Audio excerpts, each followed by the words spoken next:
Usha homeopathy Telugu ఛానల్కు స్వాగతం.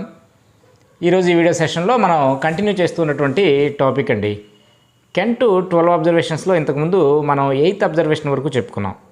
మరి ఈరోజు ఈ 9th అబ్జర్వేషను 10 to 12 అబ్జర్వేషన్స్ అంటే మనకు హోమియోపతి మెడిసిన్ ఇచ్చిన తర్వాత ఆ పేషెంట్ మనకు నెక్స్ట్ టైం వచ్చినప్పుడు వివరించినటువంటి ఆ లక్షణాలను బట్టి ఆ మెడిసిన్ ఏ విధంగా పనిచేస్తుంది అని చెప్పి తెలుసుకోవడానికి కెంట్ అనే అమెరికన్ సైంటిస్ట్ ఇంతకుముందు కూడా చెప్పుకున్నాం. కెంట్ అనే అమెరికన్ హోమియోపతి డాక్టరు ఒక 12 అబ్జర్వేషన్స్ అనేది డెవలప్ చేయడం జరిగింది. మరి వాటిల్లో మనం 8th అబ్జర్వేషన్ వరకు చెప్పుకున్నాం. మరి ఇప్పుడు ఈ వీడియో సెషన్లో 9th అబ్జర్వేషన్ చెప్పుకుందామండి.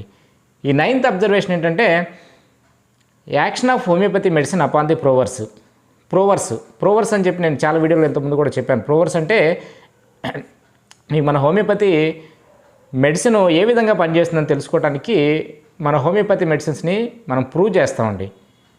ప్రూవ్ చేయటం అంటే మీకు హోమియోపతి మెడిసిన్ ఒకటి తయారు చేసిన తర్వాత ఇదంతా కూడా ఎక్స్పెరిమెంట్స్ కింద వస్తుంది. 9th అబ్జర్వేషన్ అంతా కూడా మీకు హోమియోపతి మెడిసిన్ని మనం తయారు చేసిన తర్వాత, ఫర్ ఎగ్జాంపుల్ నక్స్వామిక అనే హోమియోపతి మెడిసిన్ తయారు చేసామనుకోండి, హానిమన్ కూడా హోమియోపతి మెడిసిన్ని తయారు చేసిన తర్వాత ఒక పొటెన్సీని తయారు చేసిన తర్వాత 30C పొటెన్సీ అనుకోండి. ఫర్ ఎగ్జాంపుల్ నక్స్వామిక 30C పొటెన్సీని అది ఏ విధంగా పనిచేస్తుందని అని మనం తెలుసుకోవాలి. అది కొత్తగా ఇంతవరకు తయారు చేయలేదు, ఒక మందు అని తయారు చేసాం మనం, నక్స్వామిక అని తయారు చేసాం. అది ఏ విధంగా పనిచేస్తుందో మనకు తెలియదు, దాన్ని దేనికి వాడాలో మనకు తెలియదు.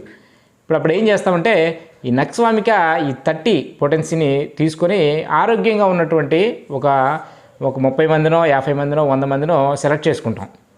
ఇప్పుడు అన్నీ కూడా ఎక్కువగా హోమియోపతి కాలేజీలో స్టూడెంట్స్ మీద ఎక్కువగా ప్రూవింగ్స్ అనేది చేస్తూ ఉంటారు, వాలంటరీగా వచ్చినటువంటి స్టూడెంట్స్ మీద, లేదంటే హెల్తీగా వాలంటరీగా వచ్చినటువంటి ఆ పర్సన్స్ మీద కూడా ఈ ప్రూవింగ్స్ అనేది చేస్తూ ఉంటారు. ఈ మనకి హోమియోపతి రీసెర్చ్ సెంటర్లో, తర్వాత కాలేజెస్లో, హాస్పిటల్స్లో. మీకు ఆ రోజుల్లో హానిమన్ అతని ఫ్యామిలీ మెంబర్స్ మీద, అతని ఫ్రెండ్ సర్కిల్ మీద ప్రయోగాలు చేస్తూ ఉండేవాడు. ఇప్పుడు ఆరోగ్యంగా ఉన్నటువంటి కొంతమందిని తీసుకొని ఈ నక్స్వామిక 30ని డైలీ ఉదయం ఒక డోసు, సాయంత్రం ఒక డోసు, ఉదయం ఒక 6 మాత్రలు లేదంటే 4 మాత్రలు, సాయంత్రం ఒక 6 మాత్రలు 4 మాత్రలు వాళ్ళు కంటిన్యూగా ఇవ్వటం మొదలు పెడతాం, లేకపోతే డైలీ ఉదయం పూట ఇవ్వటం మొదలు పెడతాం. అలా మీకు 1 week 10 days ఇచ్చేసరికి వాళ్ళ ఆరోగ్యంలో కొన్ని మార్పులు వస్తాయండి.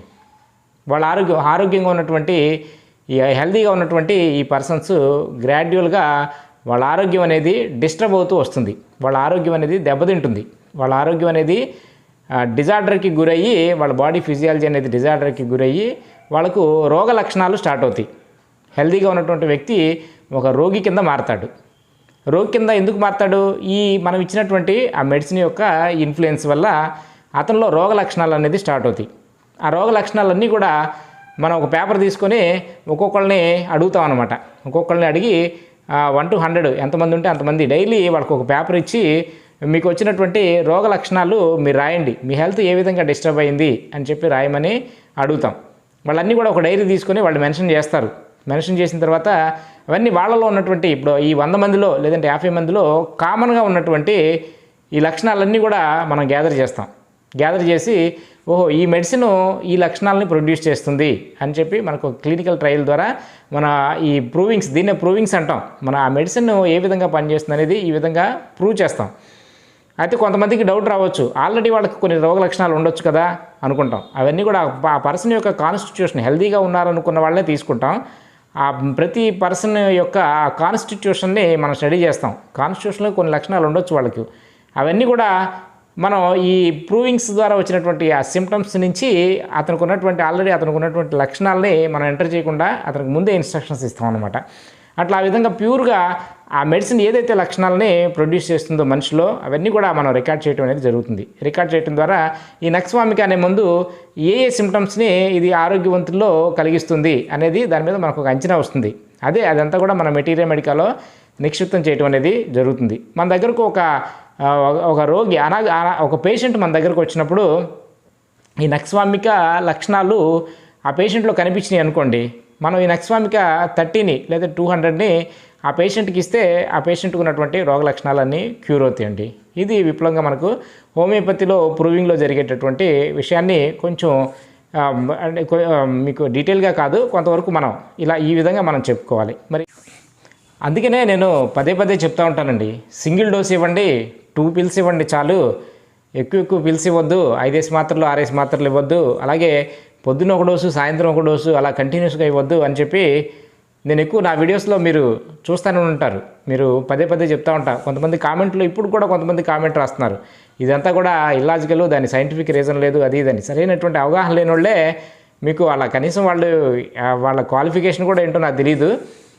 వాళ్ళ కామెంట్స్ చూస్తే నాకు ఎలా ఉంటుందంటే అది చాలా వాళ్ళకి ఏ విధమైనటువంటి అవగాహన లేకుండా ఆ విధంగా కామెంట్స్ రాస్తూ ఉన్నారు. మీరు ప్రూవ్ చేసేస్తున్నారు.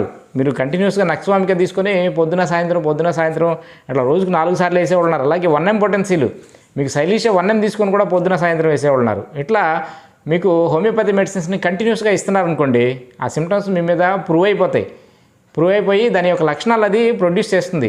మీకు సరైనటువంటి క్లియర్ మీకు అవగాహన లేకపోవటం, అబ్జర్వేషన్ లేకపోవటం వల్ల ఆ సిమ్టమ్స్ అది ఏం చేయట్లేదు కదా అని అనుకుంటున్నారు. కానీ లాంగ్ రన్లో అది మీకు డ్యామేజ్ చేస్తుంది, ఖచ్చితంగా డ్యామేజ్ చేస్తుంది.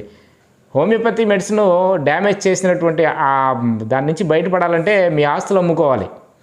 మీకు అల్లోపతి కన్నా ఘోరమైన డ్యామేజ్ అనేది జరుగుతుందన్నమాట. ఇది చాలా ఇంపార్టెంట్. ఈ 9th అబ్జర్వేషను.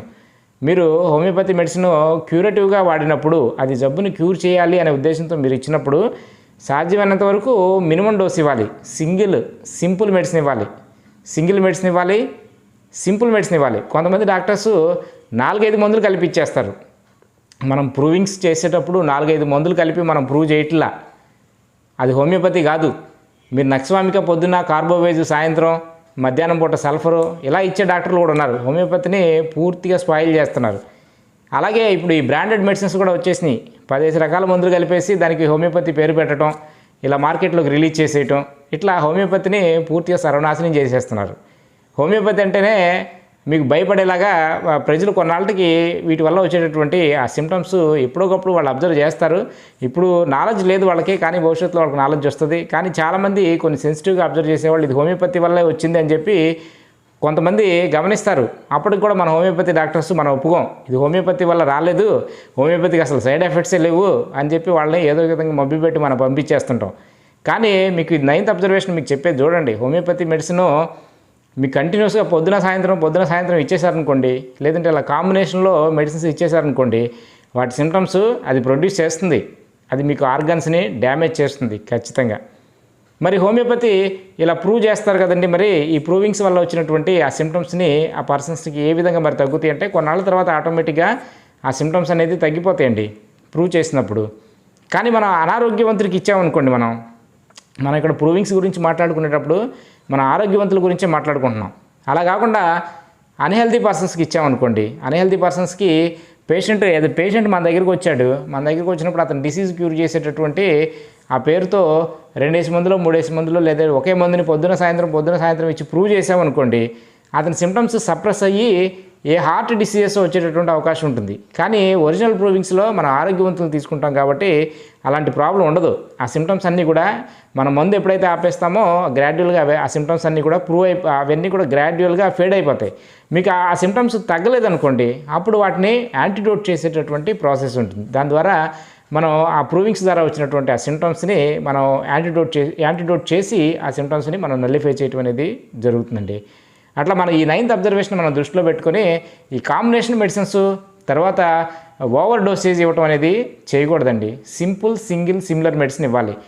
డిసీజ్కి సరిపోయేటటువంటి మెడిసిన్ని సెలెక్ట్ చేసేటటువంటి ఎబిలిటీ మనకు ఉండాలి. ఫస్ట్ మెడిసిన్ ఒకసారి సెలెక్ట్ చేసిన తర్వాత చాలామంది మెడిసిన్ కరెక్ట్గానే సెలెక్ట్ చేస్తారు చదువుకున్న వాళ్ళంతా, కానీ వాళ్ళు సింపుల్ మెడిసిన్ ఎవరు 10 మాత్రలు ఇస్తారు, పొద్దున సాయంత్రం ఇచ్చేస్తుంటారు. అట్లా వాళ్ళు ఇచ్చిన మెడిసిన్ వాళ్ళే యాంటీడోట్ చేసేస్తుంటారు. దాంతో సిమ్టమ్స్ తగ్గబోయేసరికి డిసప్పాయింట్ అవుతారు. ప్రాక్టీస్ పెట్టినటువంటి కొన్ని రోజులకే వాళ్ళకి సరైనటువంటి రిజల్ట్స్ రాకపోవటం వల్ల ప్రాక్టీస్ అనేది మూసేయటం జరుగుతుంది. మీరు ఎప్పుడు కూడా సింపుల్ మెడిసిన్ని లాంగ్ రన్లో మీరు నమ్ముకోండి, మీకు మంచి రిజల్ట్స్ ఉంటాయి. మీకు హోమియోపతి డాక్టర్స్ బిగినర్స్కి నేను చెప్పేటటువంటి విషయం ఇదే. మినిమం డోస్ ఇవ్వాలి, సింగిల్ మెడిసిన్ ఇవ్వాలి, సింపుల్ మెడిసిన్ ఇవ్వాలి. మరి కెంట్ 9th అబ్జర్వేషన్ వచ్చి మీకు action of medicine upon the provers అనమాట. ఈ కెంట్ 9th అబ్జర్వేషన్. మరి ఇది ఈరోజు ఈ 9th అబ్జర్వేషన్ గురించి కొంతవరకు మనం చర్చించామని అనుకుంటున్నాను. తిరిగి రేపు వేరొక వీడియో సెషన్లో కలుద్దాం. మీలో ఎవరైనా కూడా ఉషా హోమియోపతి తెలుగు ఛానల్ని సబ్స్క్రైబ్ చేసుకోకుండా చూస్తుంటే తప్పకుండా సబ్స్క్రైబ్ చేసుకోండి. దీంతోపాటు మన ఆల్టర్నేట్ ఛానల్ డాక్టర్ వాయిస్ని కూడా తప్పకుండా సబ్స్క్రైబ్ చేసుకోండి. తిరిగి రేపు వరకు వీడియో సెషన్లో కలుద్దాం. మరి ఎంతవరకు సెలవు.